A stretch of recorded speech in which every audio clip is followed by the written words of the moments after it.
Matayo 15. Intumbero nuko ino nyigisho shaka ko izuza cyangwa izamura ukwizera. Kandi shaka ko ubuzima bwawe bw'amasengesho buhinduka. Umuntu yaje ngaha nakwiye gusubira muhira asenga ko yasenga na jewe ndimwo. Nabwire ko nahezagiwe cyane mu gitondo. Abantu bashobora ngo baduhezagiye, nihezagiye na jewe, twahezagiwe. Kuko nzi jewe ntegeka, mwemu yera yari hano. Turi mu gice kimwe gusa, Matayo 15 kuva ku 21 gushika 28. Matthieu 15 verset 21 à 28. Ariko Pio aramaze kumenyera ko ntagayengo namuha. Ahera kuri 21 gushika kuri 22 gusa, 21 gushika 28. Soma. Yesu arahava aja muri Tiro ni Sidoni.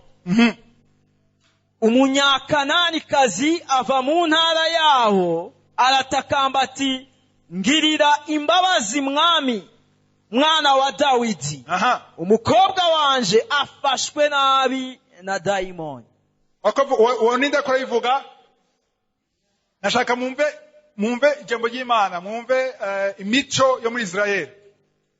Abantu benshi batahura neza. Kenshi uko turavuga ngo tugiye gusoma mu isezerano rishasha, Nouveau Testament. Ucuhera he? Matayo muri Bibiliya, sivyo? Ariko nagaragaye ko muri Matayo itangura mu isezerano rya kera. Benshi navyo bazi. Yesu yaje bari mu isezerano, bari munsi y'isezerano rya kera. Yesu yaje bari bakurikiza amategeko ya Mose. Amen. Nico gituma rero isezerano rya rishasha ryatanguye igihe yapfa ku musaraba akazuka. Amaze kuzuka binjiye mu isezerano rishasha. Rero akiza hari abantu bashoke usanga bakora kubaza ibibazo ngo none kwigisha mu ry'Imana avuga ngo naje kubera ibi. Yesu akavuga gutya, ariko yasanze bari mu bya Mose. Nico gituma rero byabagora gutahura ivyo Yesu akorababwira. Yabwiye isezerano rishasha. Yasanze ko bari mu wiki. Yasanze mu mategeko avuga ngo iginyo kurindi, ijisho kurindi, urankubise ndakwishura, umwanzi wawe uramuvuma, uramwifuriza urupfu. Kuya kwa Dawudi aramazaburi ashoka abantu, arambwiye ngo Zaburi ndayikunda. Umupagani ndakunda Zaburi, ndakunda amazaburi amwamwe ngo ari mu imikomo bagenda yakunda ngo ujya mugabo ngo wizaburi ngo ni realiste ngo bakizo ngo ni muri juju. Nabwira niba ukunda ijambo ry'Imana apana gukunda igice. Fata ijambo ry'Imana ryose utahure igituma ivyo gutyo. Yesu avuga ngo mwarasomye ngo iginyo kurindi, ijisho kurindi, kwihora. Ngo ariko je nababwiye gute? Umwansi wawe umukunde, umusengere. Ninde yavuga amen nga? Ari ibintu bigoye. Umwansi wawe ngo umukunde, umuhezagire, umusengere. Yesu akaravuga ibintu nk'ivyo bamona nk'umuntu agwaye mu mutwe. Ko twarasomye yuko ankuyemo iginyo namukuyemo irindi nta cankoze. Ankuyemo ijisho ndemerewe kumukura igindi jisho nta ca. Ariko ngo hezagira, ngo kunda, akababwira ibintu bitumvikana. Jambo yakavuga ati Mose yabwiye ngo umugore wawe biranse genda usabe lettre de divorce. Ariko je nababwiye ni mu divorce. Donc byari ibintu bitumvikana. Aha rero giswe kurabwira ibi aha murongo wa mbere asomye, uyu mugore yari umunyekanani. Ifamu Kananene. Ntiyari umuyahudi, ntiyari yemerewe kuronka igitangaza kivuye kuri Yesu. Gushika Yesu gihe imbere yuko apfa akazuka, ibitangaza bikorera abana ba Israeli gusa, abana abuzukuru ba Yakobo, abayahudi gusa. Utari umuyahudi ntiwari qualifié, ntiwari wemerewe kuronka igitangaza. Gushika Yesu amaze kuzuka, nico gituma byabagoye muri bakora kuri nyigisho ya byakozwe n'intumwa. Ko bagira confusion, ntiwumva yuko umuntu atakebwe atari sikonsi ashobora gukizwa. Yesu byahindutse kuva Yesu apfuye akazuka. Rero uyu mugore yagiye guhamagara ngo mwana wa Dawudi asaba igitangaza atemerewe kuronka. Avyumvise? Ndabifite vyo gatogira manze mu vyumve. soma rero umurongo umwe gusa wa 23 verset 23. nawe ntiyamwishyura ijambo na rimwe. Yesu ntiyamwishyura ijambo na rimwe. Abigishwa biwe baza aho ari baramwinginga bati murungike kuko agenda aratuvugiriza induru. Kuri uyo mugore atuva inyuma.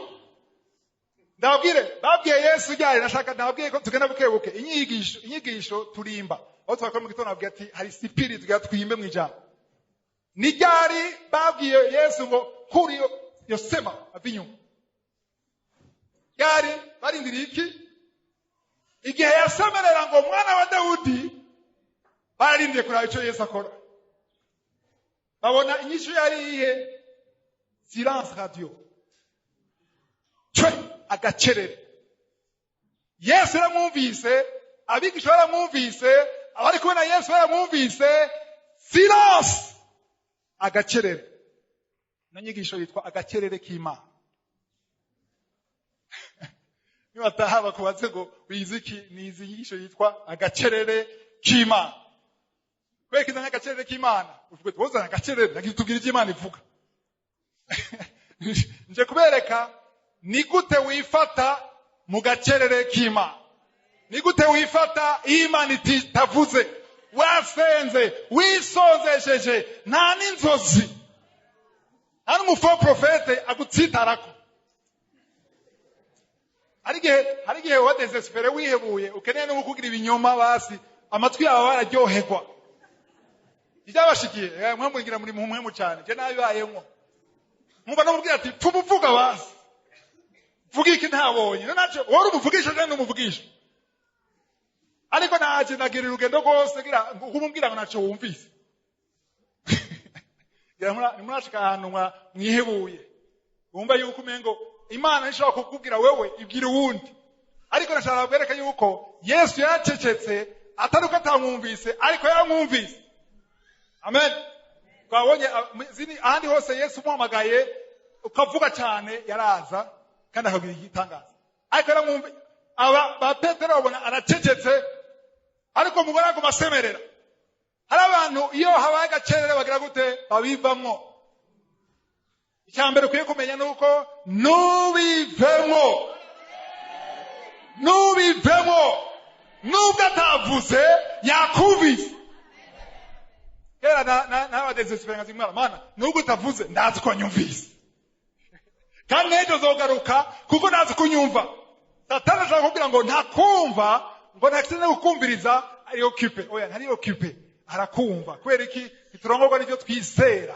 Abikorano bakabiri cyo cya gatanu umurongo w'indwi 2 Corinthiens 5:7. Iturongorwa n'ibyo twizera, iturongorwa n'ibyo tubona, turongorwa n'iki? N'ibyo twizera. Iturongorwa n'ibyo tubona, iturongorwa n'ibyo twumva n'amatwi yacu, ariko turongorwa n'ibyo twizera. Ibyo twizera naho biri he? Mu ijambo ry'Imana. Haleluya. Nubwo natana kimubona, warasenze, nta na kimwe kiba, nta na gacu. Ajene nakunda kuvuga gacu. Muhuye nta gacu. Iyo nyi mujene abwiye uwundi mujene ngo nta gacu. Aho gacu si kindi ni mariage. Niyo konsta yiwanje. Hari ibindi murumva? Hari agacu ko kubohoka baravuga. Agacu ko gukura mu mpwemu. Agacu ko kunesha icyaha cy'ubusambanyi. Arakurumva. Ariko agacu nta no muntu. Iyo bavuze agacu rero bakavuga mariage. Ari agacu si mariage gusa. Agacu ni ikintu cyose kigaragaza ko hari umushuzo, premise. Imbere yuko haza amashugwe habaza ibyama, hari umushuzo. Hari akantu kaba kagaragara. Agacu n'iki ni ibintu byavuye mu mpwemu, mu isi y'impwemu itagaragara cyangwa y'umwuka bigatanga gufata forme ushobora kubona. Sivyo? Hari umukobwa yaragize mariage kera akora senga. Yaranyimpressiona gose. Yarasukwizera kubisazi. Atazi ko Imana ikunda kwizera kwisazi. Paulo avuga ati turabasazi n'umusazi wa Yesu. Hari ukwizera kubisazi Imana ikunda. Uwo mugore rero uwo mukobwa kiri umukobwa yarasenga ari umukobwa atana gacu atana umufiance atana umuresha arasengera urugo rwiwe arasengera umugabo wiwe imisi yose arasengera abana biwe iminsi yose arasengera abuzukuru biwe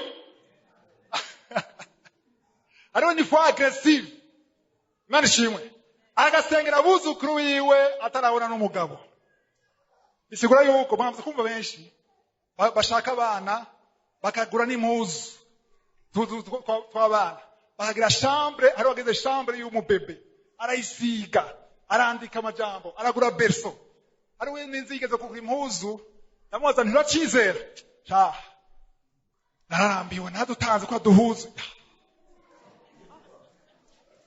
waduhaye nawe tuntera umutima mubi bona tubona umwanya wose ndadutanga ariko ntudutange haleluya ntudutange hari umwana azotwambara uwo mwana naboneka ariko arahari bisaba kubyizera haleluya iyo Imana icecetse rero abantu benshi bacagira iki barayivamwo niyo batayivuyemo batanga kumva amajwi yandi abantu kenshi bakwataka iyo babonye silence aho yasengeye niyuguruka amaso kubera iki hariho silence hari agacerere ni igihe kigoye mu kwizera agacerere ni mu mafavorable ya satani agacerere niyo n'abantu b'abapagani binjira mu buzima bwawe wahora senze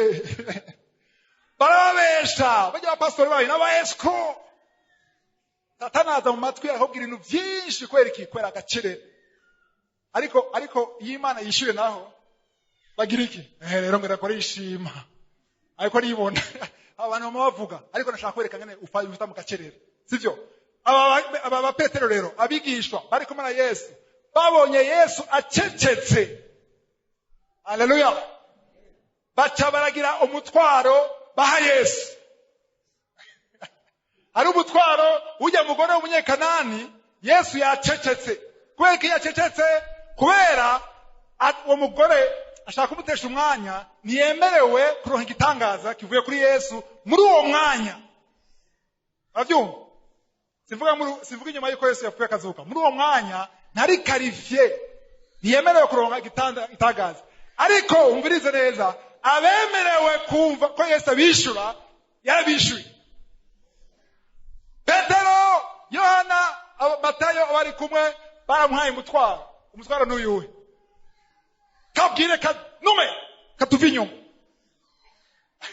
Yesu yaciye yishura piyo yishuye gute murongo 24 Yesu yishuye nde yishuye umunyekananikazi yishuye nde yishuye abigishwa abayahudi bemerewe kuronka igitangaza no kuvuga no kwishurwa amen arabishura ati sinatumwe ku bandi atari ku ntama zazimiye z'inzu ya Isirayeli gusa ubiriza akora asigura ba Petero igituma atishuriye mugore jewe sinaje muri umwanya sindiko ndaravugana n'abajya nujya n'umwanya misi yanje ni mwebwe n'abana ba Isirayeli bose haleluya abavuga ati ko tugishize n'inyigisho nagarabwiye yuko uno munsi uri mubemewe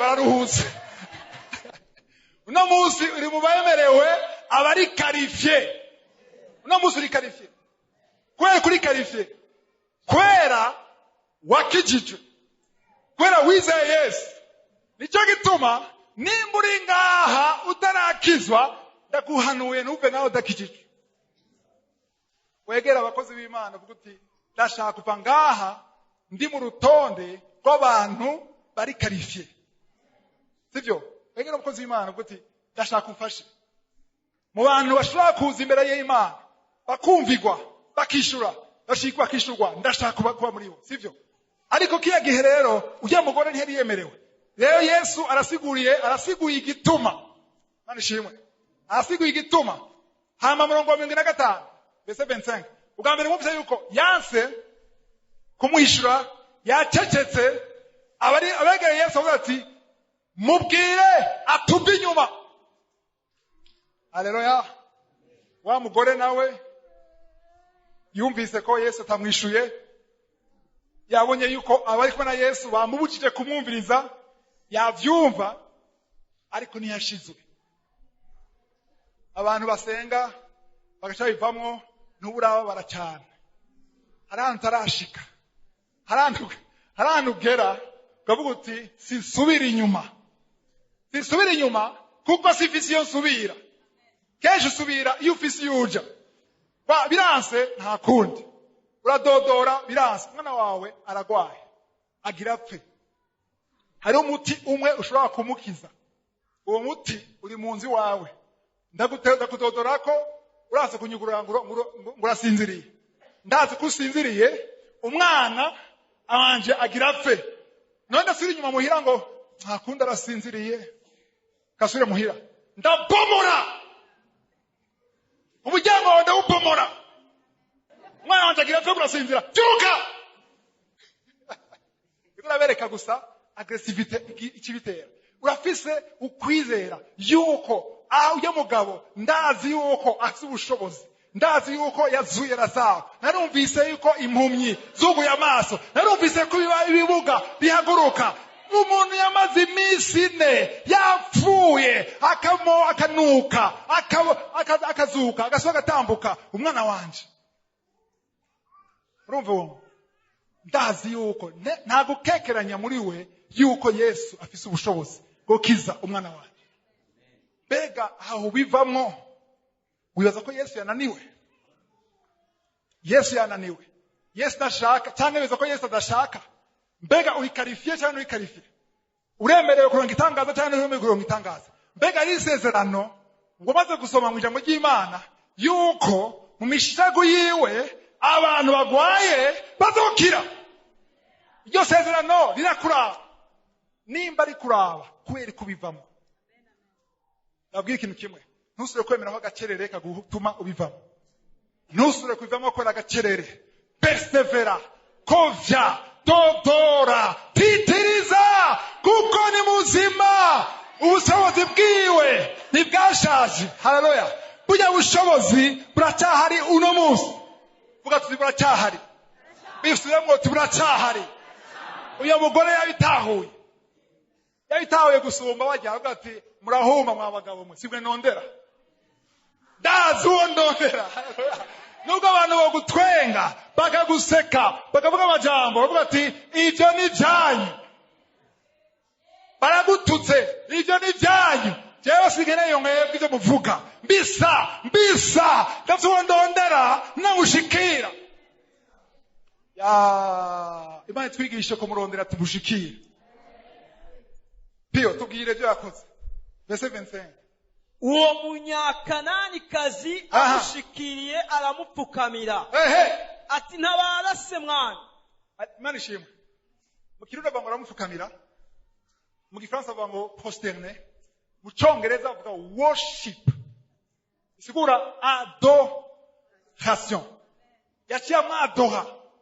Kiyagiye ntibadora ukutugira ngo turafukama n'amavi gusa. Bararambarara hasi. Yamupfukamiye he? Imbere yiwe. Mane majambo yaramuzibiye. Yesu yako aragenda aramuhamagara aranga kumwumviriza. Abagabo baramubwira ati mubwira tuve inyuma paske yari inyuma. Siko kwikira. Yari inyuma ya Yesu. Baramwumva ngo natuve inyuma ariko dusomeye gute 25. Ngo Elvin se postene devant lui. Imbere yiwe. Bisigura gute? Hari abantu benshi arazunguruka yaranja basanga hagaze hariya. Adoration. Umviriza umuntu hagaze imbere yawe ufise umutima urahagarara. Utahagaze uramuhonyora.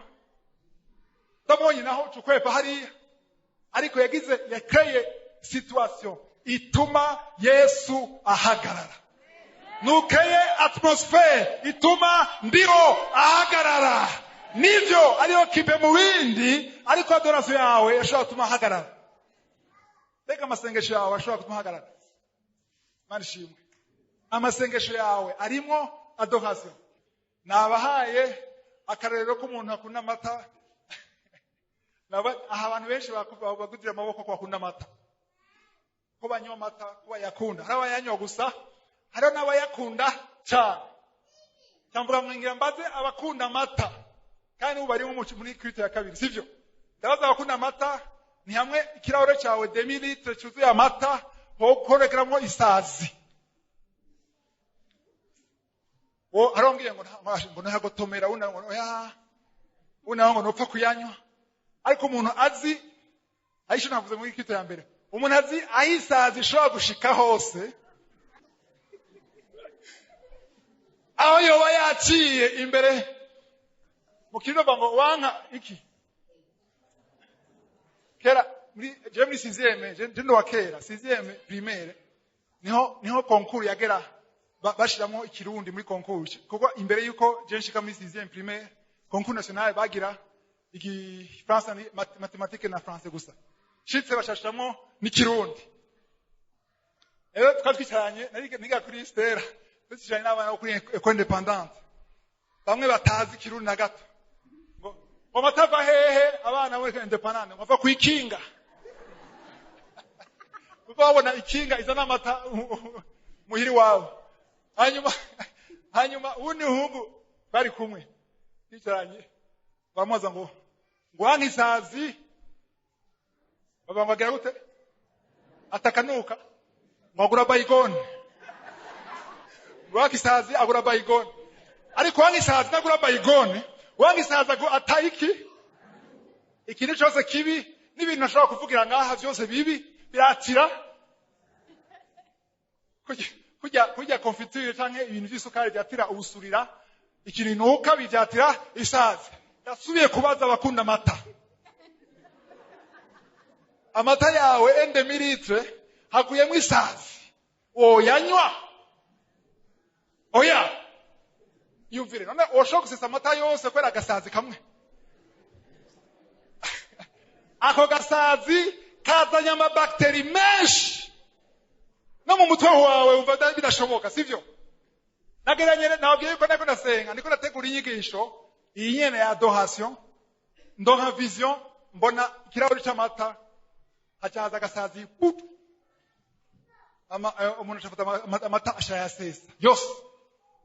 Hano mjuri mbwira ngo amashimwe yanyu ni nk'amata ndanywa. Ndanezerwa n'amashimwe kujya abantu bakunda amata nandi akunda amashimwe. Ariko ukwidodomba na gasazi kaje muri ayo mata bisigura yuko nuko wasenda amasaha 5 uri kuri dodomba widoga wimyoza wagize ibana uri kutamwe isazi 1 2 3 4 ukiyaza yuko amasengesho yabaye menshi kora wisonzeje cyane amazi iminsi 7 utajya unywa amazi gusa ariko yuzemo isazi. Azakubwira ni amashimwe yanyu mukure mu isazi zose. Ndio abona amata yera gusa. Haleluya. Abone kutari kuramwagiriza nuri kuri doga nivyo ibintu bikuzazaniye ariko nibikubuza kuvuga ubwiza bw'Imana. Navyo yuko hariho gushima Imana kuvyo yaguhaye. Imana ndagushima ku modoka, ndagushima ku mwana, ndagushima ku muzi, ndagushima ku maguru, ndagushima ko ndongana ya bisi, ndagushima ko fungura rimwe ku musi. Icyo byose nivyo yaguhaye kandi birakenewe kubishima. Sivyo twaskumvise indirimbo ngo ntizokwibagira ivyo yakoze, sivyo? Ariko hariho gushima Imana ku bwiza bwayo, ku bunini bwayo, ku bushobozi bwayo, ku vyo yaremye, ku ciri ataho bisaniye n'ico waronse. Nawe ushonje Imana yibwira ko ari Elohim. Waremye byose, waremye inzuzi, waremye Tanganyika, waremye inyoni zozo mu kirere. Iboneka n'ibitaboneka n'ivyawe. Uri Elion, uri hejuru ya vyose, uri Adona, uvuga ivyo ushatse, ivyo wugaye birugarika, ivyo wuguruye biruguruka, ninde yoga imbere yawe? Uri Imana ya Abrahamu, uri Imana ya Isaka, uri Imana ya Yakobo, uri Ndiho, uri Rafa, Imana ikiza, Jire, Imana itanga. Uri Mkadeshkim, ugaburira isi yose. Waremye ndavuga ama planet nzi. Ndavuga nayo ntazi. Niwe yaremye. Ukwezi niwo gukontrola. Wizuba niwo yikontrola. Uri mu Burundi, uri muri Afrika, uri muri Asia, uri muri Amerika. Ninde asa nawe? Ayo n'amata yera atagatotsi karimwo. Ariko gamana, ariko narasenze, narabaza abakozi b'Imana, natanze ishikanwa ituro. Urabibona cyangwa navyubona? Gira kumungura kuri iyi si naje guherekeza abandi ibisazi hazogera igihe Imana ivuga ati nkuri imbere. Amos 5 nk'urugwamo imbere bariko baratamba, ubwo rwamo rukuri imbere. Havyo nshaka, jewe nshaka umutima urambaraye, umutima uciye bugufi, umutima ubona uwondi. Ndakunda ngere Dawudi, abantu nkunda muri Bibiliya ngene basenga, ndakunda Dawudi. Hari igihe avuga ngo ndakushima yuko utampora ibyaha byanje, numpana selo amakosa yanje. Ndagushima ku neza yawe, ineza yawe yambaho ibihe bidashira. Uri Imana yaremye iboneka n'ibitaboneka. Ninde yo hagarara imbere yawe? Muhindura amasengesho. Imitwaro muzoyivuge, ariko nimuyihereko. Ndabisubiyemo, imitwaro muzoyivuge, kuko mu Filipi 4:6 kavuga ngo mumenyeshe Imana. Sivyo?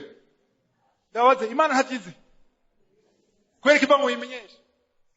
Ndio jishu.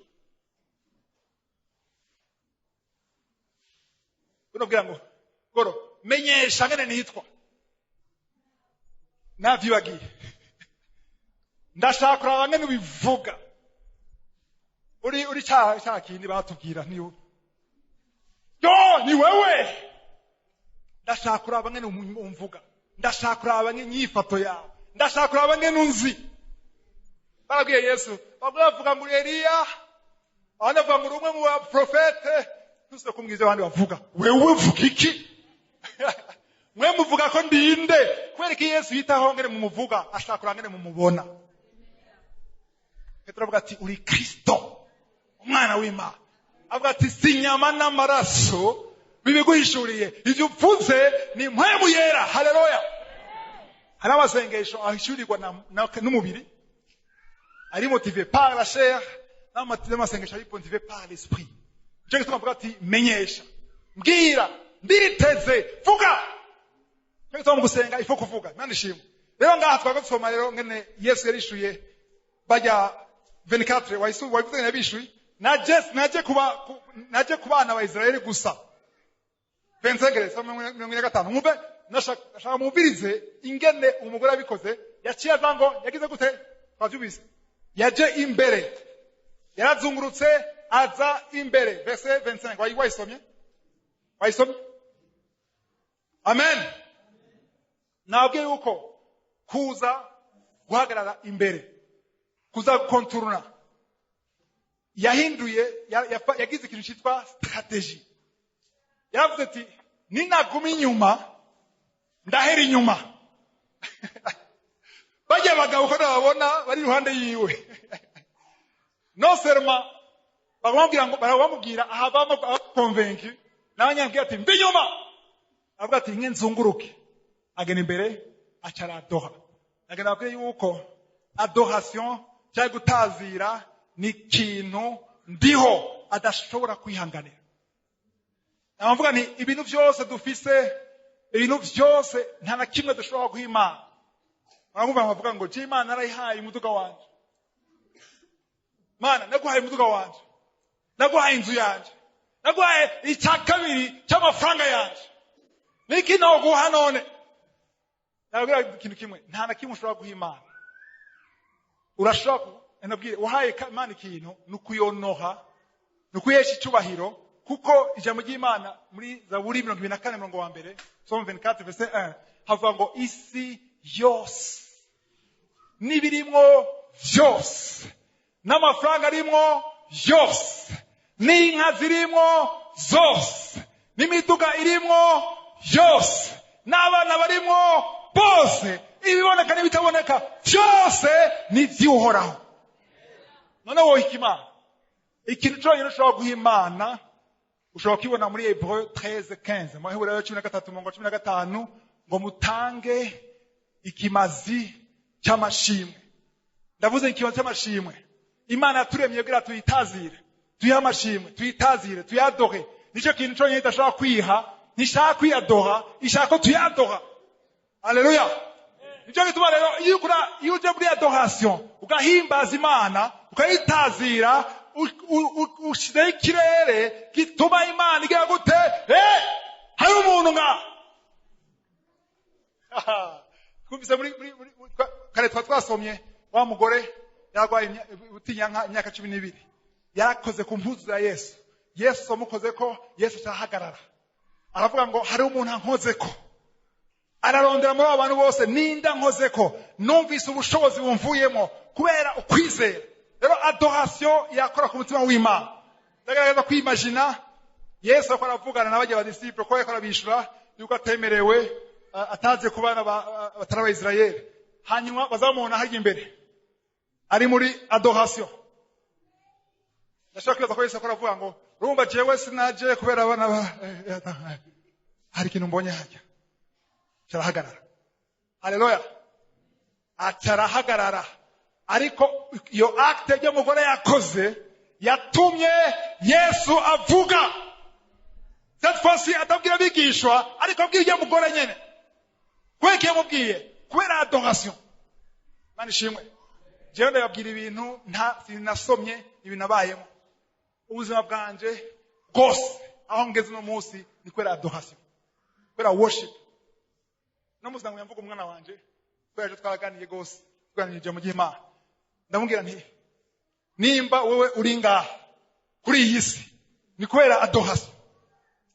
Nimba turi no munsi, nimba mama wawe ari ngaha muri iki gihugu ni kubera adoration. Ategeda kugira mama numva ngo papa yambwiye ibintu byinshi, wari ikintu gikomeye nakuyemo. We yambwiye yuko ngo nimba wewe uri ngaha ngo ni kubera adoration. Muri kubera nimba jewe ndiho ngo ni kubera adoration. Kuna muziguye ni adoration ituma ibyapfuye bizuka, ivyugaranye vyuguruka. Kuko nabyiboneye umumarayika aza kumira ngo ndarungitse umumarayika akomeye aje kugukura muri ivyo byago urimo. Ikosa rikomeye abana b'Imana bashaka gukora nuko adora kyo abantu ivyo bashaka. Aho naho ugiye muri piège cyangwa mutego wo kugerageza Imana. Adoration na motivation sukuronka ivyo ushaka.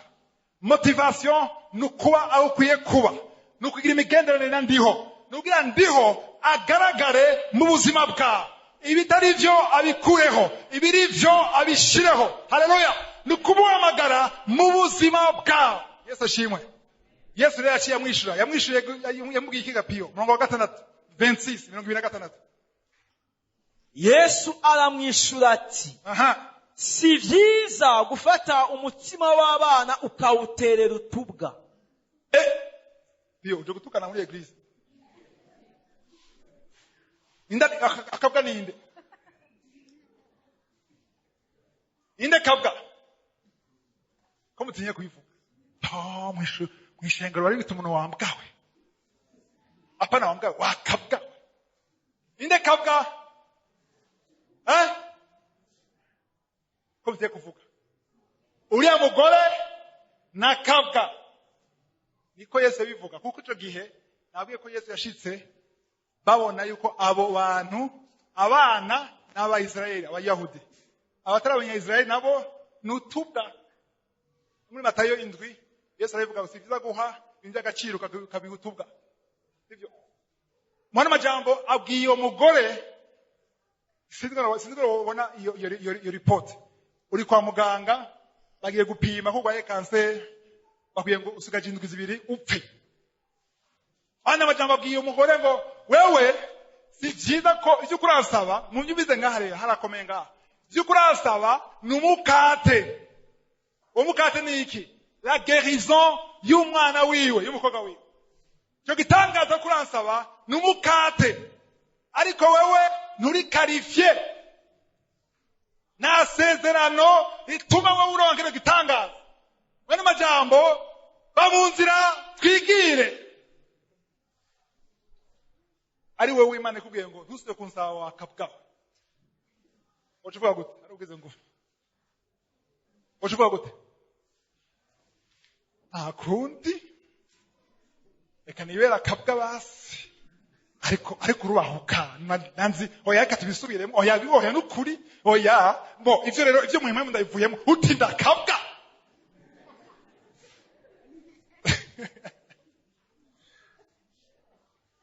aho rero ndabwire umuntu aronka réponse itamunezera agaca yivumbura akagira shinyo umuntu ukagereza hariya ntuburakubitika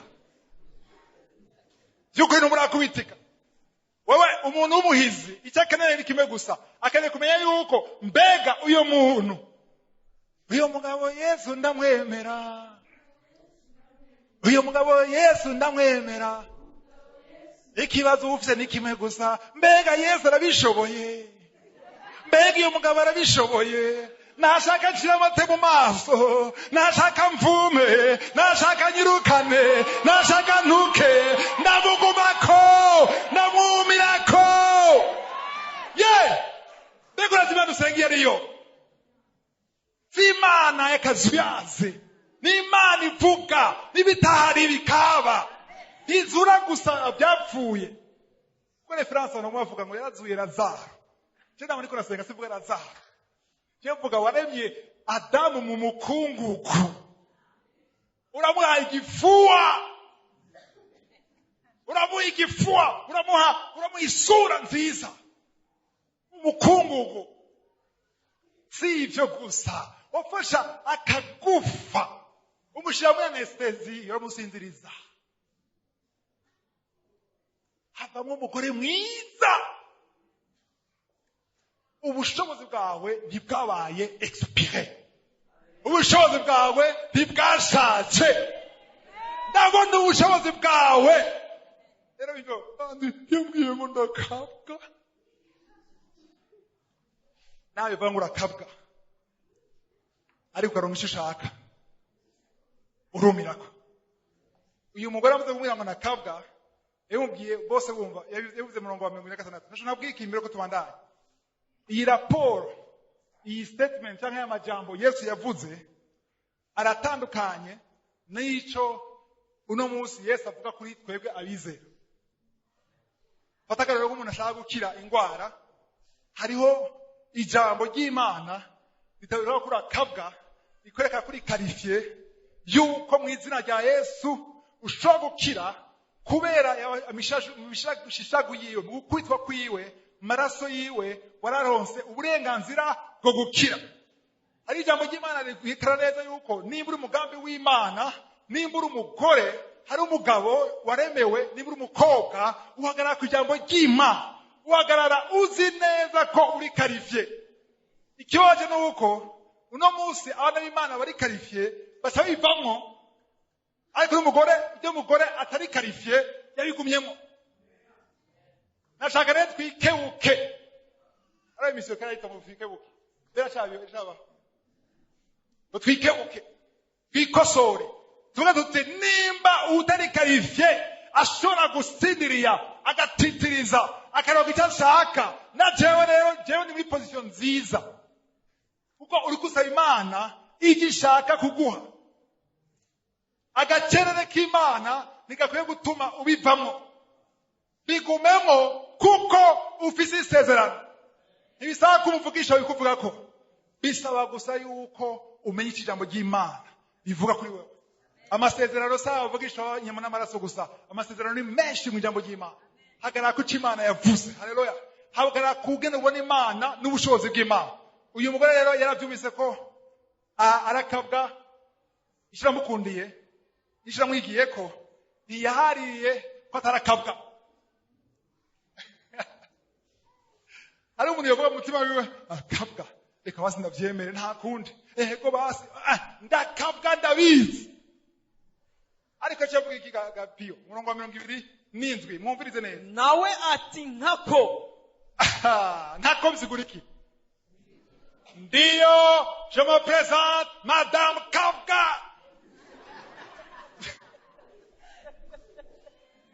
niryo zina ryanje mubimenye mwese mureke rero mvugane na chef haco nkeneye Pedro numa wone ukuri gutanganiza ndakabwa hanyuma rero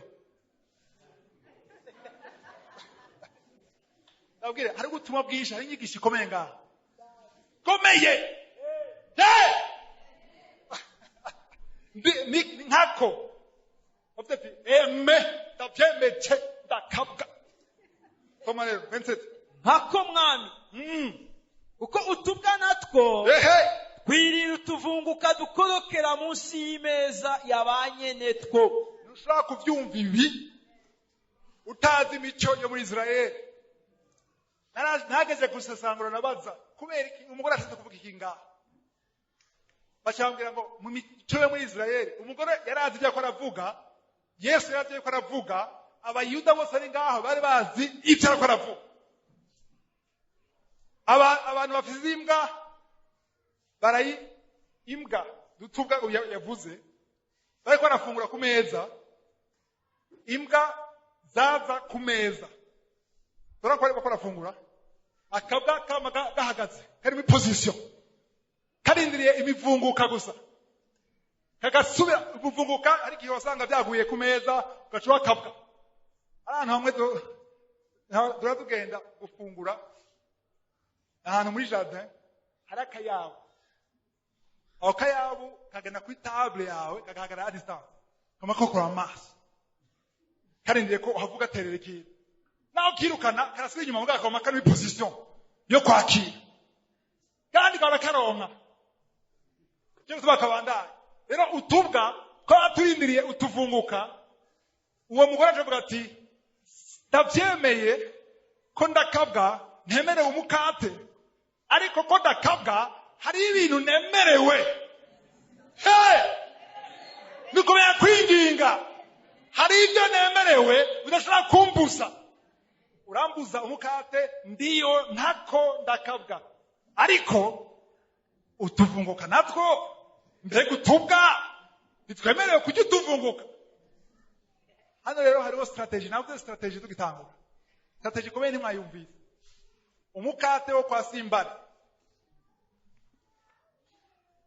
wose ingene ukoze n'isukari rimwo, uriye wahaye akabwa utuvunguka ntujya uniniya, isukari ni yayindi nyene. Utuvunguka rero tugiye turatwinshi uratwegeranya tugacika iki umukate. Strategy, vuga strategy. Yabwiye Yesu rero ati rero reka dukorere mu byo nemerewe mfitiye uburenganzira, kuko ndazi yuko nyaronka utuvunguka. Haleluya. Agena abwiye yuko umuntu afise amafaranga, umuntu akenye arabwiye nzi ndagusabisha agirisha umfasha sivyo hanze. Nimba ubutunzi bwawe imbere n'inyuma ufise ibihumbi 10 uza kumuha ngahe? Oya tufate kumuha basa badatanga mugabo umuhaye. Sengsa. Aho.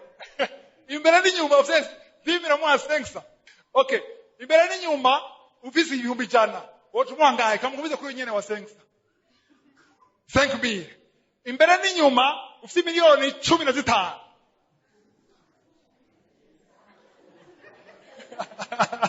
Biguma biduga ariko sivyo? Ushaka gusanga hageze ahantu yo akira de 500,000 milliardaire. Sivyo? Umuntu muhabijanye n'umufuko n'ingodo yaho. Uyu mugore yarazi ingodo ya Yesu. Yarazi ubushobozi bwiwe. Akavunguka ka Yesu. Karazura. Bega Yesu yaremye ibintu byose. Mwakorose avuga ngo byose byaremwe nawe na Yesu. Nimba yaremye ibintu byose kuvunguka, ndagakeneye karamfasha. Ako wita kavunguka. Uno munsi kuri twebwe umuriyoni n'amafaranga menshi sivyo? Ariko umugabo witwa Bill Gates 1 million de francs bu. Nayo takara mu koti ntamenya ko yatakaye. Kwa se menshi. Yesu afite ubushobozi bwinshi. Uyu mugore cyakeneye la strategy yagize rakomeye. Igikuru nakubwiye icyo nkeneye sumukate, nkeneye igiciye mu kiganza cyawe, nkeneye itowe icyuma ni kiri pirate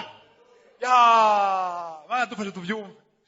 Icyo wowe uza kumpa ni kizima. Icyo wowe umwana wanje ntashobora gupfa. Ntashobora gupfa niyaronka ikintu kivuye kuri Yesu. Haleluya. Kivuye kuri wewe, kese ari wundi. Sinavuga Petero, sinavuga Yohana, ndikuvuga wewe Yesu. Ndashaka utwo tuvunguka nemerewe n'amategeko. Yesu amamura. Tumiwe. Biyo ashavuga. Yesu ashavuga gute? 28. Ubwiramo imikro. Buno Yesu aramwishura ati ewe mukenyezi. Ukwizera kwawe ni kwinshi. Bikubere nk'uko ugomba. Haleluya. Umukobwa wiwe aca akira uwo mwanya. Haleluya.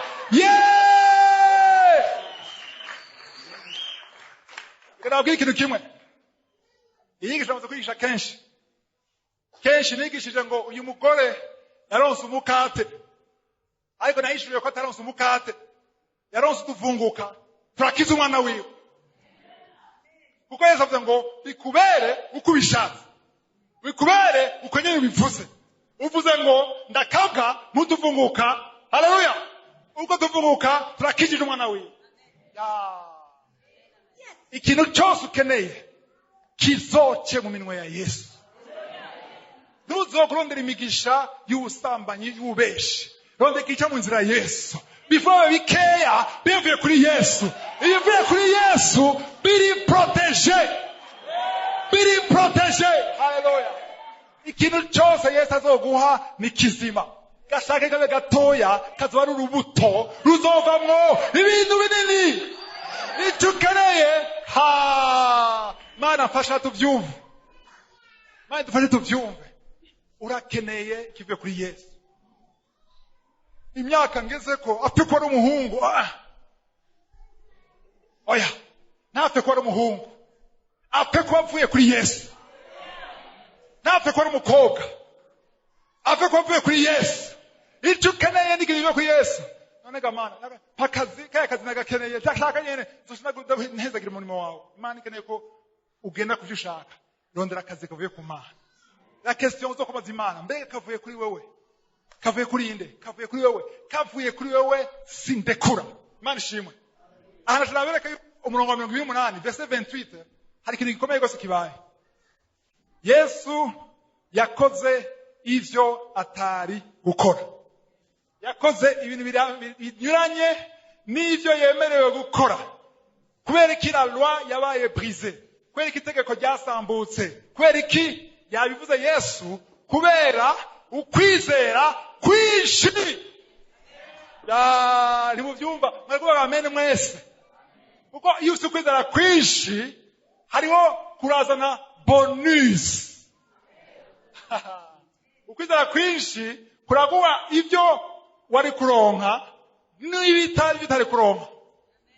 Inkuru y'abanyamibembe 10 murakunda kuyivuga murayizi.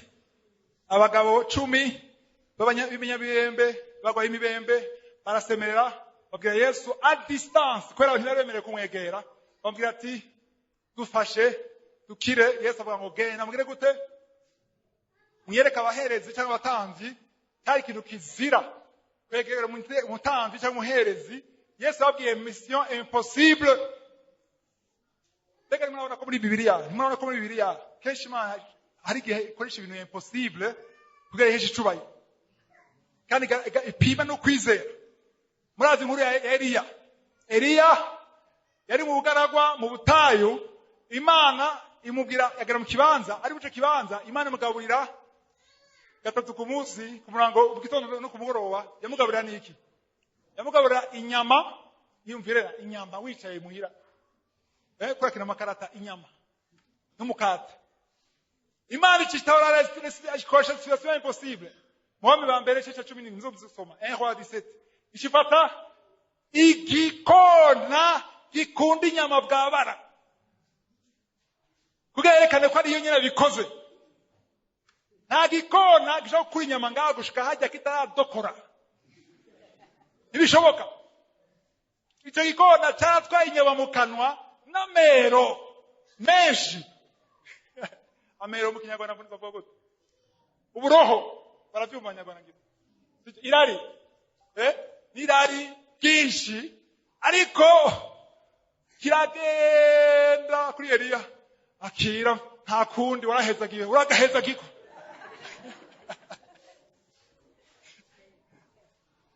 Imana ivuga ngo ubu rero bangaho Sarepta naho nyene nategetse situation impossible nategetse umupfakazi asigahungu kamwe asigaranye hopa ya nyuma acapfa ashitse rero ikintu gitangaje Eliya yari afise confiance yafise assurance Imana yiwe ashaka umupfakazi we ndazi gusigaranye dukeya twa nyuma banzume jewe nje kubera Imana yavuze umupfakazi anza kubisigura ngo numva ntadupfa banzume nje umupfakazi cyaramuha mbega ninde yozibira umugambi w'Imana Imana yavuze biraba nako nabeka rero ngaha yuko situation impossible ibintu bidashoboka birashobora gushoboka kubera ukwizera kwawe ariko icyo Imana ishaka ni iki ni position urimo ndakunda ngaha uyu akakabwa maze kwiga inkuru yo muri Israel ngene utuga tuma twiteze ko mbabera gucyako kameze uko karindire ufungura kama kameze ngo anyigisho nigeze kwigisha ngaha kera izo ngo kwipanga kuja muri position yo kwakira ikivuye ku Mana ntushobora kwipanga uri kuri dodo ntushobora kwipanga udasenga ntushobora kwipanga wimyoza ubuda uvyimbira Imana oya himbaza Yesu ashimwe byose byahereye hehe byose byatanguriye muri adoration sivyo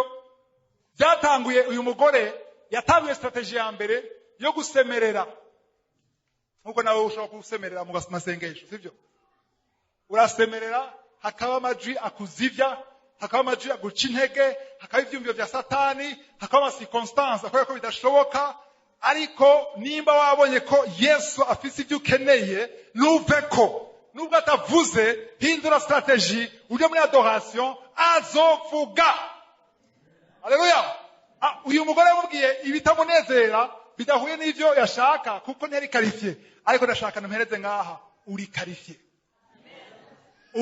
qualifié nimba wizera piyo mwamubonye ko arasoma undi natarakizwa aze kumuraba uve ngaho uri qualifié kuvugana n'Imana ushobora gusenga mu izina rya Yesu ushobora kuronka ico yaguteguriye haleluya ariko ndashaka byukuri ndarangije masarageze ndashaka uve ngaha ufise ubuzima bw'amasengesho amata yawe ukuremo isazi zose kintu kizo kwidodomba ukuremo nimba aho widodomba wihane kuko kwidodomba birababaza Imana abwiye Mose ngo imyidodombo yanyu ngo yaduze mu matwi haleluya ngo yaduze mu matwi ngo ivyo mwasavye ngo nivyo ngira ngo nabakorere ubwo yuko mwasavye ngo twofuma dupfira hano mu bugaragwa cyangwa mu butayu ababisavye bose bapfiriye amen hari ibibazo ushobora kurimo kuko ari ikigeragezo ukuracamwo Imana ikazogushoboza ariko hari ibibazo ushobora kurimo wishizemwo kwera imyidodombo yawe wishizemwo kwera amajambo uvuga wishizemwo kwera attitude nyifato yawe Bwana sifiwe nyigisha rangi amen nahise n'ibyo kuvuga ariko tugeze ngaha haleluya reka turangize mbaze umuntu ashaka gusenga by'ukuri Imana dushoboze ijambo nk'iri ntigushobora gusubira inyuma gutya Yesaya 55 8 9 ngo nkuko imvura idasubira kwa irungitse idakoze la volonté wa irungitse haleluya n'ijambo ry'Imana rishobora gusubira kuri ndiho ridakoze cyaje gukora rero rino jambo rije kudukangura rije kutuvyura kugira duhindure inyifato amen umuntu yashaka ko dusenga ahaguruke dusenge bwa turonka inkomezi zo gusenga wari wadadebukiwe ahaguruke uwo byajyanse waracumbagira ahagarara neza wari widodomba ahagarare kwidodomba dusenga Imana kugira ivyayo ari byo bikoreka uko yabiteguye mu ijuru. Haleluya. Mana ndagushima kuri iri jambo duvise, ijambo rije kutugura amaso, rije kudutahuza umugambi wawe, rije kudutahuza yuko uri Imana ukoresha uko no munsi kudahinduka. Turagushima. Ndasengeye umuntu wese yari yacitse intege, haba hano, haba kuri radio, haba kuri internet, kubera agacerere kawe. Twumvise ko agacerere kadasigura kutahari, agacerere ntigasigura kutatwumvise, ariko tuwizeye ko Mana amasengesho yumva. Mana gushima kuri Imana. Ndakwezi umuntu wese ari ngaha na jewe ndimo, utwongere izindi nkomezi, ukongere ukubuntu, ubuntu bwawe, tuve kuri nivo imwe tuje ku yindi, tuje aho ushaka tuja, icyubahiro cyose kibi cyawe. Ndagushima ku bantu babohoye Mana, ndagushima ku ndwara zakize, ndagushima ku bushobozi buri hano, ndagushima ku buzima bushasha, impwemu mbi zahunze mu gikorane cya mbere. Mana nyeretse impwemu z'ubusambanyi, n'ubu kumenyereka impwemu z'ubusambanyi na masturbation. Ndagushima kuri Mana, ndagushima ku kanguro rigiye kuza, ndagushima kuri réveil spirituel kiye kuhaba. Icyubahiro n'uganza Mana bibi byawe ubu niwe bidashira mu izina rya Yesu. Amen.